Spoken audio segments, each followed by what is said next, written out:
अगर हमें अपने जीवन में किसी मुकाम पर पहुंचना है और जीवन की ऊंचाइयों को पाना है, तो हमें सोच समझकर लोगों की मानसिकता और खुद लोगों का इस्तेमाल कैसे करना है, इस बात की परख होनी चाहिए।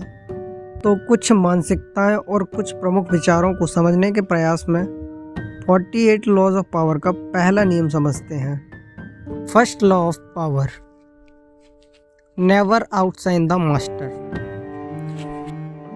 अपने से ऊपर वाले लोग जैसे बॉस, सीनियर या फिर कोई भी पद प्रतिष्ठा में तुमसे ऊपर वाला व्यक्ति जिससे तुम्हें फायदा हो, उसके सामने ज़्यादा शो ऑफ मत करो या उसके ईगो को चैलेंज करने की कोशिश मत करो। लोगों को ऐसा दिखाओ कि तुम उनके सामने खुद को तुच्छ समझते हो। उन्हें खुश करने और उनकी चापलूसी करने में इतना भी आगे मत निकल जाओ कि तुम उनसे बेहतर दिखने लगो। जब तुम उनसे बेहतर दिखोगे तो उनमें डर और इनसिक्योरिटी की भावना पैदा होगी। हमेशा खुद को छोटा दिखाओ लेकिन छोटा समझो मत। इस तरह से तुम शक्ति और सफलता की असीम ऊंचाइयां प्राप्त करोगे। इस नियम को समझने के दो तरीके हैं। दोनों तरीकों को एग्जाम्पल के साथ समझते हैं। पहला तरीका है नियम का उल्लंघन करना या नियम को न मानना। इसके परिणाम काफी भयावह हो सकते हैं। पहले उदाहरण से समझते हैं। निकोलस फोकेट लुई 14 के शासनकाल में फाइनेंस मिनिस्टर था, जो शानदार पार्टी, सुंदर महिलाओं और पोइट्री का शौकीन था। फोकेट राजा का काफ़ी खास था। तो जब 1661 में प्रधानमंत्री जुल्स मजारिन की मौत हो गई, तो सभी सोच रहे थे अब फोकेट को पीएम बनाया जाएगा। लेकिन इसके विपरीत राजा ने पीएम की पोजीशन यानी उसके पद को ही समाप्त कर दिया। इस निर्णय के बाद फोकेट के मन में संदेह बैठ गया कि राजा के मन में उसकी स्थिति खराब होती जा रही है। तो फोकेट ने राजा के साथ अपने संबंधों को बेहतर करने के लिए दुनिया की सबसे शानदार पार्टियों में से एक का आयोजन किया।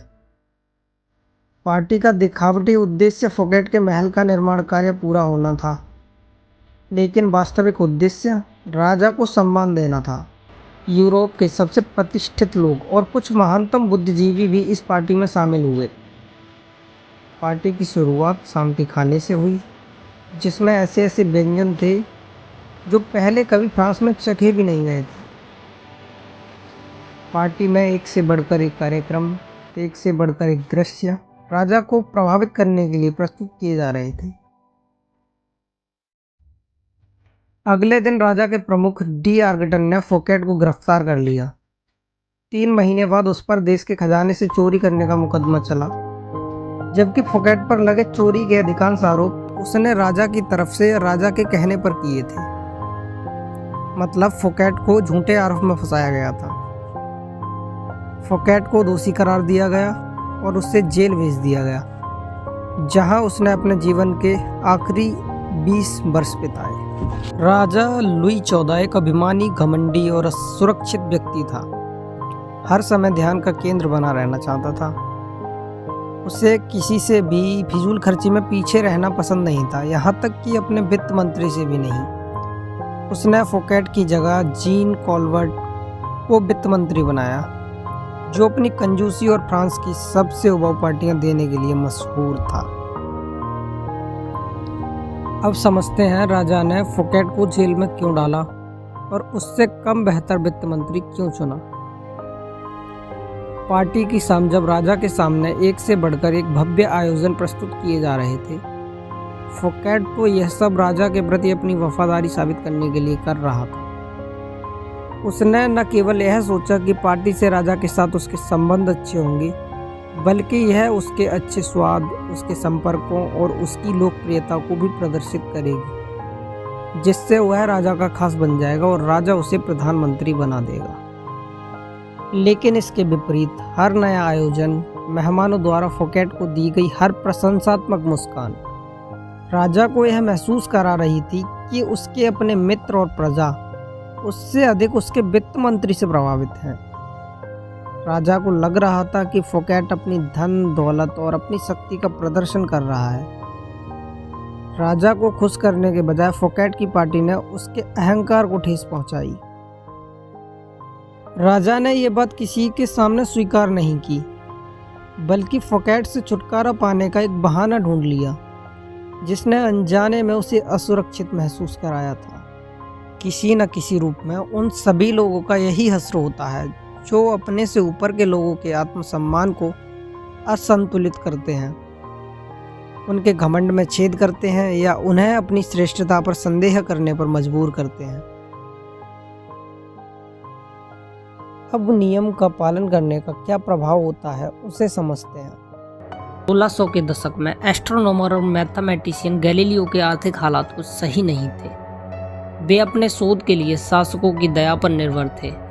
इसीलिए उस समय के प्रमुख वैज्ञानिकों की तरह वे कभी कभी अपने आविष्कारों और खोजों को प्रमुख राजाओं को उपहार में देते थे, जिससे गैलीलियो को पढ़ाने के लिए और अधिक छात्र मिलते थे। चाहे खोज कितनी ही महान क्यों न हो, राजा उन्हें नकद के बजाय उपहारों से भुगतान करते थे।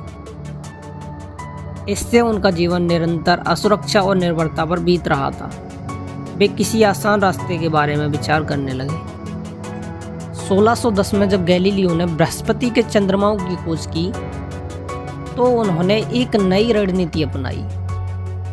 पहले की तरह इस खोज को राजाओं में बांटने के बजाय इस बार उन्होंने पूरी तरह से मेडिसी परिवार पर ध्यान केंद्रित करने का फैसला किया। मेडिसी परिवार को चुनने के पीछे एक खास कारण था। 1540 में कोसिमो प्रथम द्वारा मेडिसी राजवंश की स्थापना के कुछ ही समय बाद उन्होंने देवताओं में सबसे शक्तिशाली बृहस्पति को मेडिसी परिवार का प्रतीक बना दिया था। एक ऐसी शक्ति का प्रतीक जो राजनीति से परे थी, जो प्राचीन रोम और उसके देवताओं से जुड़ी थी। गैलीलियो ने आकाश में प्रकट हुए बृहस्पति के चंद्रमाओं की खोज को एक अवसर के रूप में देखा। गैलीलियो ने इस जानकारी को कोसिमो द्वितीय के राज्याभिषेक के खास मौके पर प्रस्तुत किया। उन्होंने बृहस्पति के 4 चंद्रमाओं की तुलना कोसिमो द्वितीय और उसके 3 भाइयों से करते हुए बताया कि आकाश स्वयं मेडिसी परिवार की श्रेष्ठता को दर्शाता है। गैलीलियो ने एक प्रतीक चिन्ह बनवाया जिसमें बृहस्पति एक बादल पर बैठा है और 4 तारे उसकी परिक्रमा कर रहे हैं, और इसे कोसिमो द्वितीय को तारों से उसके जुड़ाव के प्रतीक के रूप में भेंट किया।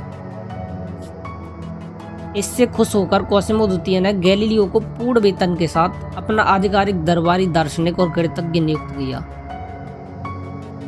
एक वैज्ञानिक के लिए यह उस समय की सबसे बड़ी उपलब्धि थी। संरक्षण के लिए गिड़गिड़ाने का दौर समाप्त हो चुका था। एक ही झटके में गैलीलियो ने उतना लाभ कमा लिया जितना उन्होंने बरसों तक चापलूसी कर भी नहीं कमाया था। इसका कारण हर एक राजा या मालिक दूसरों से अधिक प्रतिभाशाली दिखना चाहते हैं। उन्हें किसी नए आविष्कार या विज्ञान की परवाह नहीं थी, उन्हें सिर्फ अपने नाम और प्रसिद्धि की चिंता थी। गैलीलियो ने मेडिसी समुदाय को ब्रह्मांडीय शक्तियों से जोड़कर बहुत प्रसिद्धि दिलाई। असुरक्षित महसूस कराने के बजाय गैलीलियो ने मेडिसी समुदाय को शक्तिशाली और ताकतवर साबित कर दिया और उन्हें सितारों के साथ जोड़कर इटली के दरबारों में शानदार ढंग से चमकाया। उन्होंने स्वामी को पीछे नहीं छोड़ा बल्कि स्वामी को सभी से आगे कर दिया। हर किसी में असुरक्षा की भावना होती है। जब आप दुनिया के सामने खुद को पेश करते हैं और अपनी प्रतिभा दिखाते हैं तो स्वाभाविक रूप से तरह तरह की नाराजगी और असुरक्षा के अन्य लक्षण सामने आते हैं।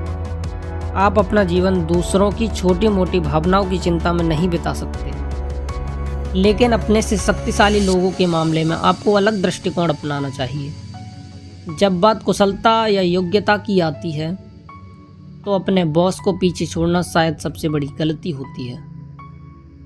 ऐसा सोचना कि लुई 14 और गैलीलियो का ज़माना बहुत अलग था, आज के समय में ऐसा कुछ नहीं है, काफ़ी गलत होगा।